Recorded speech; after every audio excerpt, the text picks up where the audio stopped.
Hello, hi, Mzansi, and welcome back to the Health for Mzansi podcast, proudly brought to you by Health for Mzansi. I'm your host, Joe, and I'm so excited to walk this health and wellness journey with you. Remember, nothing is off limits.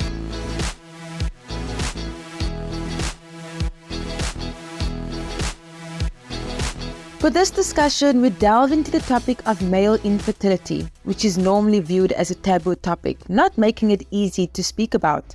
To help us along the way, we have Darren Jones, whose focus of work is in assisted reproductive technologies.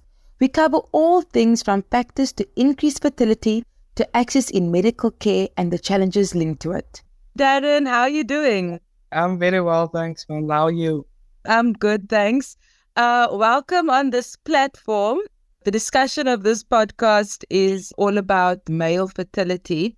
Let's start at the beginning, Darren. Can you please just tell us more about your field and what it is you do on a daily basis? My name is Darren. I'm from Paul, born and bred. I specialize in assisted reproductive technologies. What we do is we provide reproductive services for couples that struggle to conceive. Just to put it in a more simpler terms, is we help people to get pregnant. I'm a clinical embryologist. On a daily basis, we do egg collections, sperm preparations, we do gamete and embryo gradings, embryo culturing, freezing and thawing of the embryos, doing the transfers back into the patients. And also we do some genetic testing as well and micromanipulations. Basically, we are the first babysitters. I like that. Your field of work sounds very complicated and that you have to pay attention to every single detail. Yes, no, of course. Nobody did mistakes to happen. Of course, yeah. So I know South Africa is not where you're residing at the moment, but just looking at South African stats and specifically males, what do the stats tell us about male infertility? How does that look like? I'm just going to speak in general. It's about like 1 in every 6 couples struggle from some sort of infertility, but specifically male factor infertility contributes approximately about 40% of these cases. So it's basically like half of these cases. Yeah. But with male factor infertility, it's mostly due to one or more suboptimal semen parameters, causing the chances of a lower conception. But fortunately, most of these cases can be rectified using assisted reproduction. Before we get to all of that, how situations and conditions can be rectified, you deal with a lot of couples or people. How is it when you approach these discussions and when you have to talk about infertility? How is that energy? It's quite strange, but because you are the professional in the room, you need to ascertain yourself and to take it head on. It's strange for a guy to come to you because usually guys find it quite strange to speak about their sample, how they're going to produce, what they need to do. And even in certain cultures, people haven't done like produce a semen sample because it's not a normal thing to do. That's not part of the normal way of doing things. But it can be quite stressful for them. But obviously you just need to calm them down and you need to make them feel like it's normal because this is a normal thing that they're going through, and just to not make them stress too much as well. That is key. Just getting into the detail of it now, when looking at sperm, or I don't know, the term is sperm count, what are the symptoms of a healthy sperm or being fertile, if that makes sense?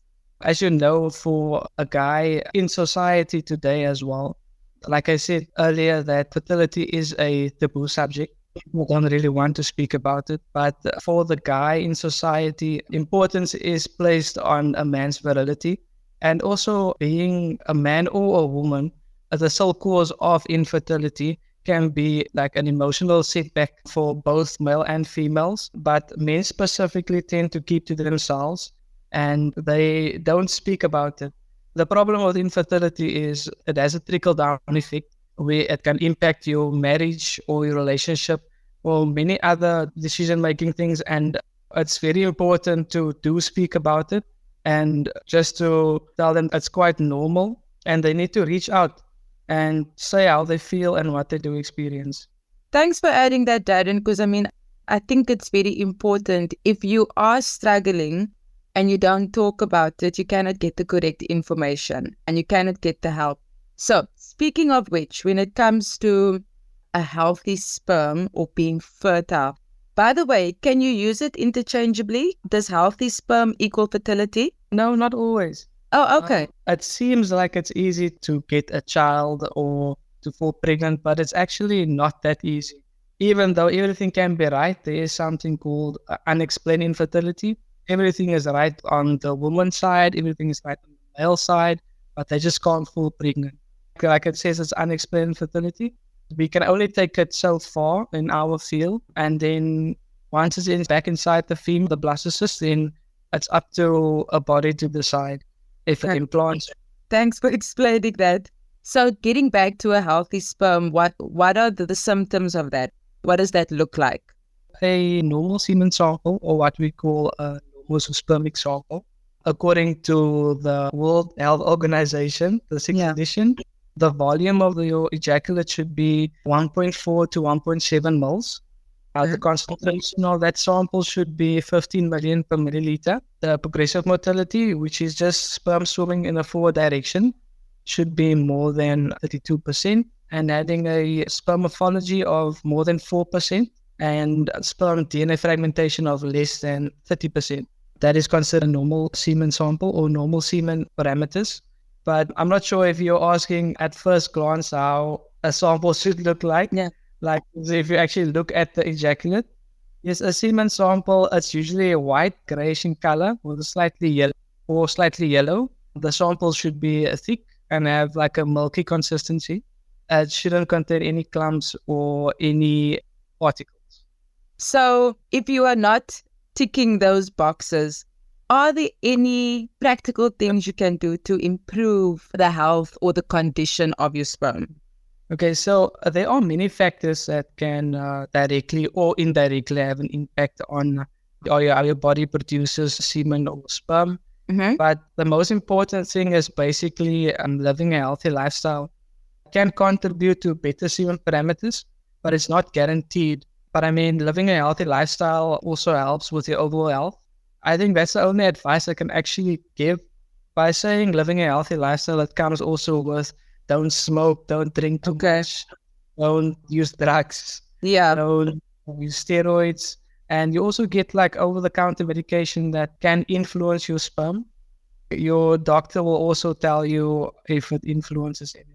When you say lifestyle, you also talk about the things that you eat, nutrition. Yes. I can imagine that has some sort of influence as well. Heavy fatty foods, and if you're lacking your fiber and all of that, I can imagine that is a negative effect. Definitely.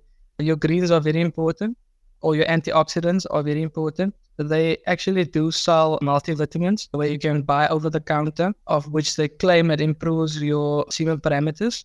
I would say it's not guaranteed, but you can give it a go. And Darren, just lastly, to conclude this conversation, I can imagine that the services you offer, it's quite expensive. I mean, it requires probably a big financial contribution. Does this implicate some people to not have access to the help they might need for their condition? Yes, definitely. Like you said now yourself, fertility is quite expensive. Yeah. Fertility procedures are quite expensive. But there are government institutions that offer low-cost IVF. Now, currently, I see that the medical aids are also jumping on board, because now currently the medical aid does not cover fertility treatment. But also for those that can't afford medical aid, it's actually quite sad to see that, because there's so many couples that struggle.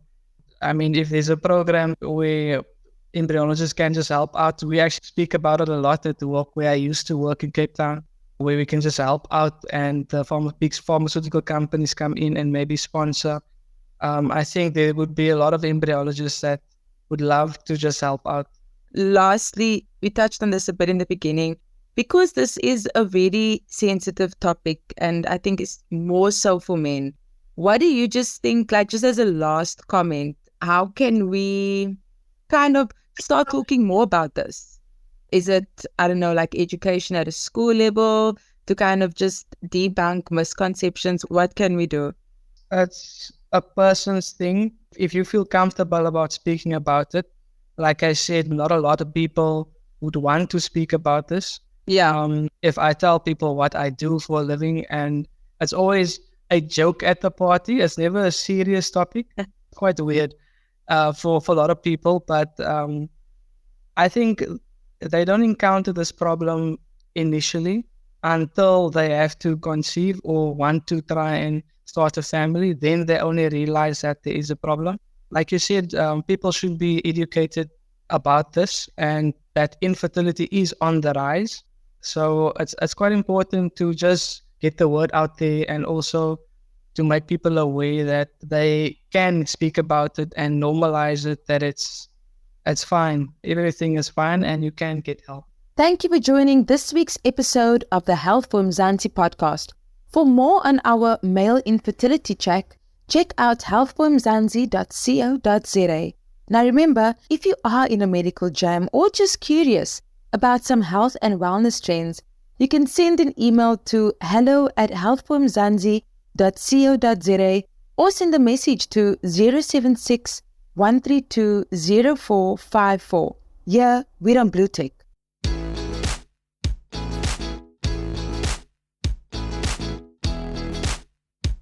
So there you have it, gals and guys. It is always better to create informative spaces that allow for conversation of sometimes difficult topics and conditions.